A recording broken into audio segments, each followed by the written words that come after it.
네, 제가 두 가지 광고 먼저 드리겠습니다. 첫 번째는요, 주보에도 나와 있는데요. 오늘은 종료주일이고 내일부터 고난주간이 시작이 되는데 다음 주는 부활주일입니다. 그래서 다음 주만 우리는 예배를 오후 3시에 드립니다. 그래서 착오 없으시기 바라고요. 다음 주는 주일 예배를 오후까지 나눠서 드리기 때문에요. 청년들은 오후 3시에 예배를 드리도록 하겠습니다. 그리고 다음 주 부활주일 때는 성찬식이 있습니다. 여러분이 기억하시고 참석하시면 좋겠습니다. 한 가지 더 광고 드릴 것은 주보 6번에 나와 있는데 구약성경 탐구반이 4월 17일부터 시작합니다. 네, 많은 신청을 안 하셔도 상관은 없는데 모르는 분들이 있지 않도록 제가 좀 다시 한번 광고를 드렸습니다. 4월 17일 토요일 오후에 온라인으로 시작을 합니다. 그래서 희망하시는 분들은 우리 훈련국장님한테 신청을 해주시면 좋을 것 같다 생각이 됩니다. 네, 오늘 말씀 한번 같이 나누겠습니다.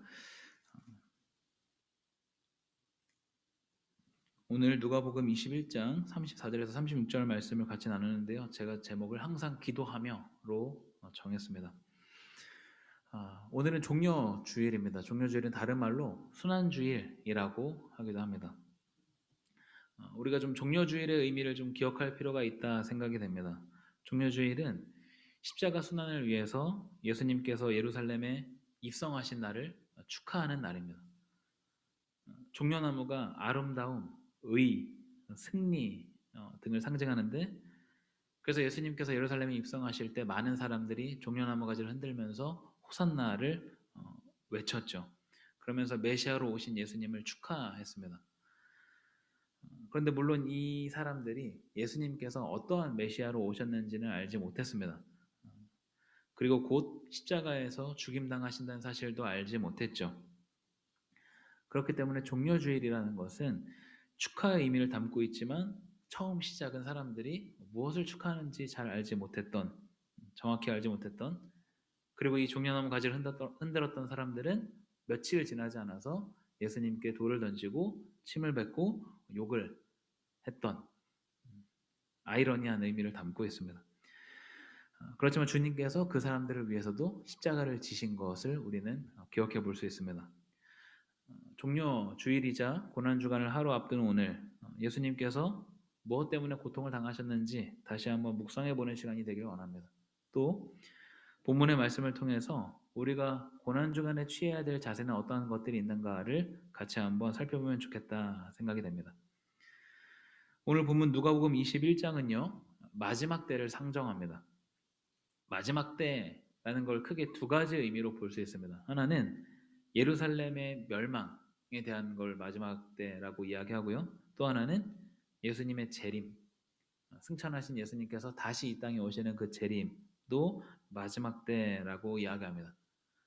이러한 마지막 때에 다음과 같은 징조들이 있을 것이다 라고 하면서 누가복음 21장은 마지막 때에 있을 징조들에 대해서 쭉 열거합니다. 그리고 이때 너희들이 준비해야 될 것이 있다라고 말씀하시는 거죠. 그 중에서도 오늘 본문의 구절을 통해서 좀 세 가지 강조점을 다뤄보려고 합니다. 첫 번째는 조심해야 할 것, 두 번째는 준비해야 할 것, 마지막 세 번째는 오늘에 대한 강조입니다. 한번 따라해 보겠습니다. 조심해야 할 것, 준비해야 할 것, 네, 그리고 오늘에 대한 강조. 네, 먼저 첫 번째 부분을 같이 한번 보겠습니다. 오늘 본문 34절입니다. 누가복음 21장 34절 같이 한번 읽겠습니다. 시작. 너희는 스스로 조심하라. 그렇지 않으면 방탕함과 술 취함과 생활의 염려로 마음이 둔하여지고 뜻밖의 그날이 덫과 같이 너희에게 임하리라. 예수님의 첫 번째 강조는 다음과 같습니다. 스스로 조심해라. 예수님께서 스스로 조심해라 라고 말씀하시죠. 여기서 스스로 조심해라 라는 것은 경계심을 가지라 라는 이야기입니다.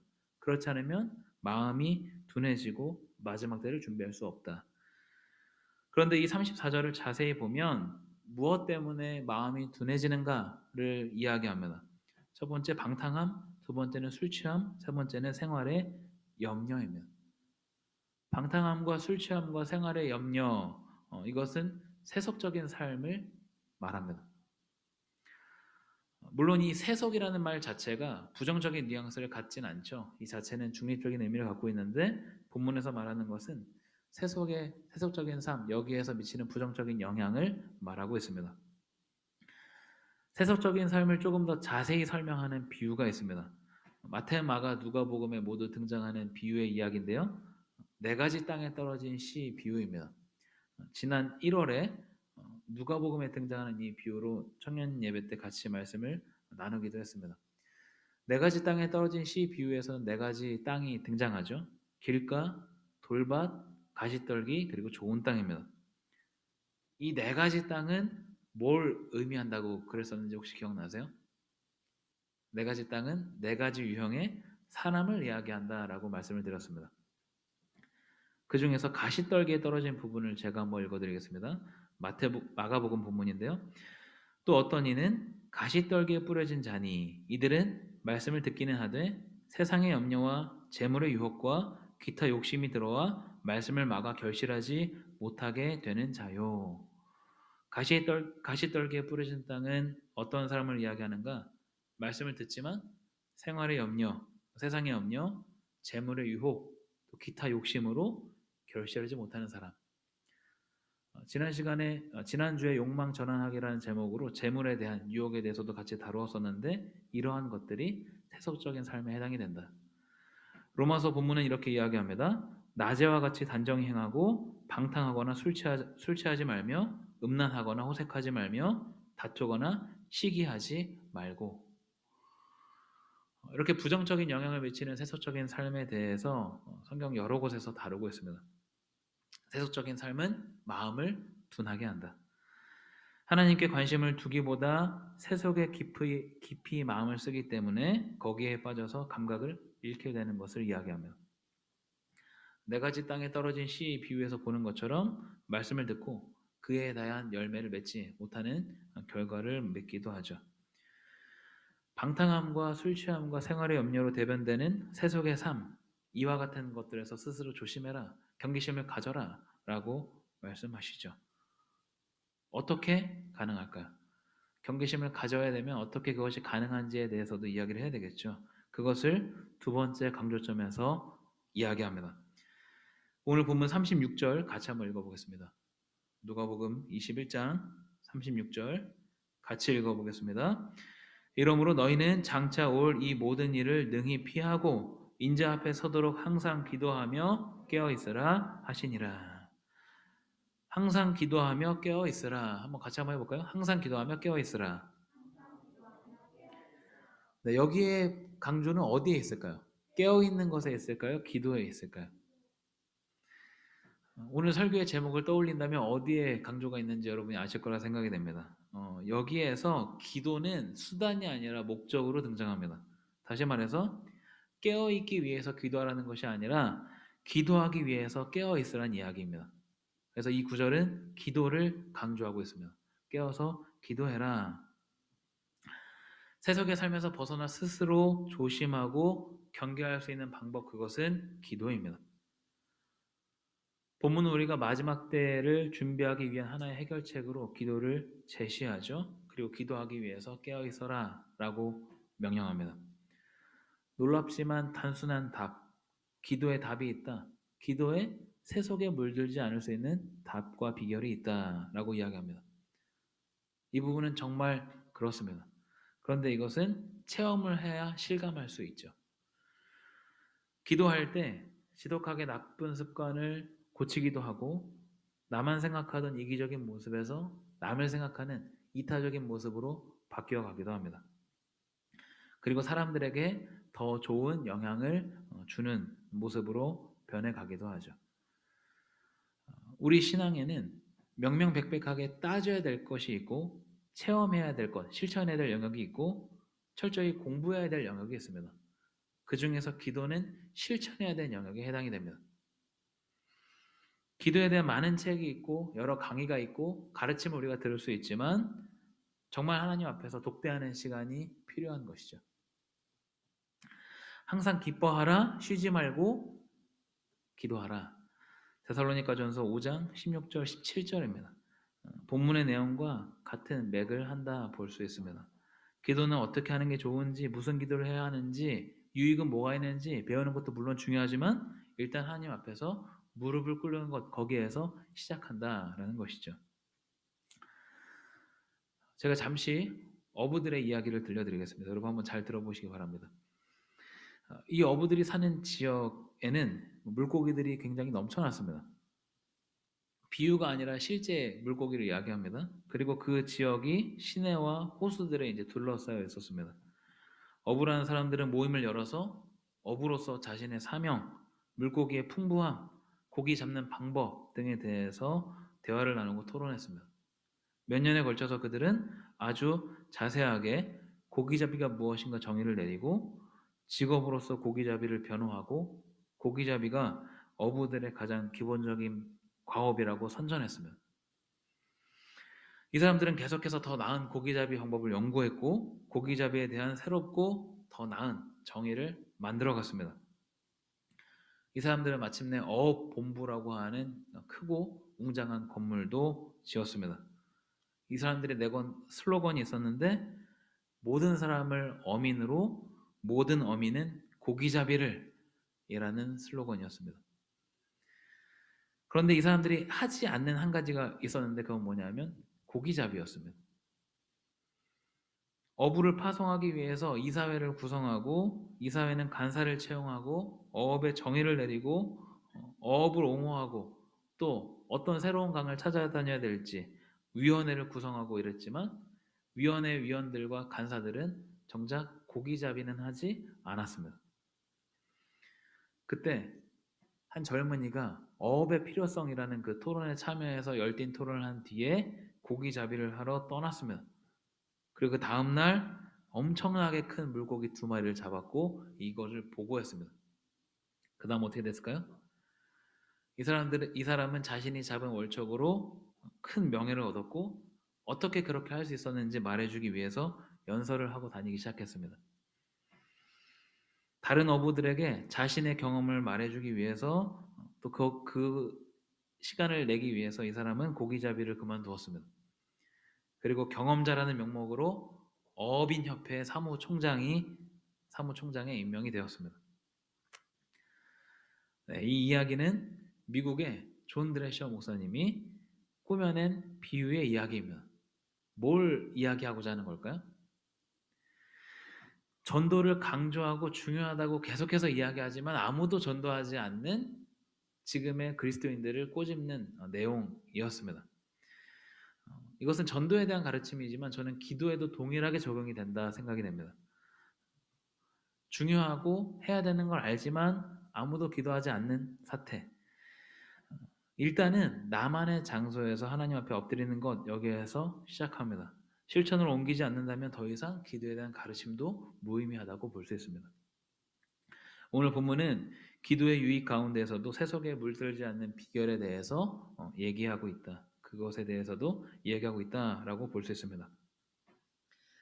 저는 목회자이지만 세속의 삶에 물들어 있을 때가 많이 있다 생각이 됩니다. 그리고 그것보다 매너리즘에 빠져 있을 때가 많은 것 같다라는 생각하는데 이번 주에 한 주를 시작하면서 굉장히 뭔가 무기력한 느낌 때문에 좀 힘들었습니다. 그래서 무기력하게 하루를 보내고 나서 그날 저녁에 아내랑 이야기하면서 제가 이런 이야기를 했습니다. 우리 부모님 세대는 감정에 크게 연연하지 않기 때문에 감정에 크게 연연하지 않았는데 지금 세대는 감정에 굉장히 민감하고 여기 굉장히 연연하기 때문에 더 쉽게 무기력해지는 것 같다라는 이야기를 했습니다. 여러분 어떻게 생각하십니까? 그래서 현대인들의 소비 대부분을 살펴보면 감정을 해소하는 데 사용이 되죠. 먹는 것과 입는 것, 필요한 것 이것들이 정말 필요해서 사는 경우도 있지만 많은 경우 우리의 감정적인 문제를 해소하는 데 지출이 있기도 합니다. 그래서 저는 무기력하게 한 주를 시작하고 해롱해롱 거렸는데 그러한 상황 가운데서도 해결책은 기도라는 걸 좀 다시금 체험해 보게 됩니다. 어떤 영상이라던가 맛있는 음식이라던가 사람들과의 만남이 해결해 줄 수 없는 영역이죠. 제가 MBTI 끝에 2개가 TJ입니다. 아마 MBTI 아시는 분들은 TJ가 어떤 사람인지 아실 것 같은데 한마디로 로봇을 TJ라고 합니다. 이성적이고 계획적인 사람. 저 같은 TJ인 사람들도 뭔가 무기력한 느낌, 어떤 그런 감정에 이제 연연해서 무기력해지기도 하고 침체되기도 하는 걸 경험합니다. 그렇다면 감정적인 F인 사람들은 어떨까요? 더 좀 기도의 자리에 있어야 되지 않을까 생각을 해보기도 합니다. 이러한 일들, 여러 상황, 우리 어떤 무기력함에 있을 때라던가 아니면 여러 상황 가운데 있을 때에도 우리에게 필요한 것, 그것은 기도라는 것이죠. 마지막 때를 살아가는 두 가지 강조점에 대해서 여러분에게 말씀을 드렸습니다. 세속에 물들지 않게 스스로 조심하는 것, 그리고 항상 기도하는 것. 그리고 이런 두 가지 강조점은 마지막 세 번째 강조 때문에 더 의미가 있습니다. 마지막 세 번째는 무엇인가? 오늘에 대한 강조임을 말씀을 드렸죠. 말씀 한번 같이 보겠습니다. 누가복음 21장 31절과 32절입니다. 오늘 본문 바로 앞에 있습니다. 누가복음 21장 31절과 32절 같이 한번 읽어보겠습니다. 시작. 이와 같이 너희가 이런 일이 일어나는 것을 보거든 하나님의 나라가 가까이 온 줄을 알라. 내가 진실로 너희에게 말하노니 이 세대가 지나가기 전에 모든 일이 다 이루어지리라.